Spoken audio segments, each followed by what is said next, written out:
Hey guys, thought I'd make a quick video here showing you why these two-pole switches fail.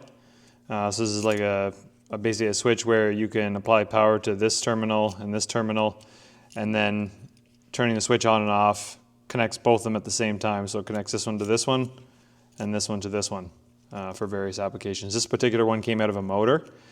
Yeah, obviously the motor wasn't working, and then I checked right at the motor and I was only getting intermittent voltage, but I was never getting 240. So they're cheap to replace, and I narrowed it down to the switch. But I just wanted to open up to see what the failure actually was. So these are fairly easy to get into. You got a little tab right here, tab right here. I've already moved them out of the way. One here, and then you move the ground screw tab out of the way. Once you do that, the metal piece comes off. And then you sort of have to work the plastic tabs here to get the white part off. So that's just your switch, just a plastic part there. The middle of the switch sits in that spring. You've got some rubber bumpers here. But basically this is what does your connecting. So initially I had thought that this terminal was dirty, and it was. So I just cleaned them off with some sandpaper. So that may be your problem. It was dirty on the contacts there.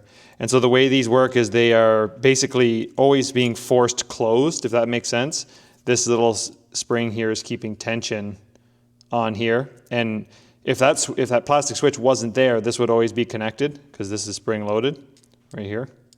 Anyway, so that was my problem on this side. If you can see, there's nothing there. There's a gap right there.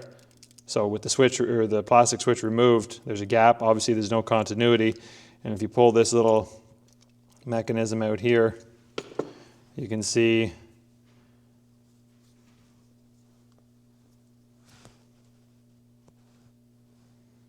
that it's got a little crack in it right there. And so obviously that springiness is gone. It's supposed to be like this, and you're supposed to be able to spring it down, but it's just about ready to break off. You can see there it is there. So that was the problem, and obviously not really fixable, not worth fixing for the cost of the switch, but anyway, it's nice to know that that is the root of the problem. Thank you for watching.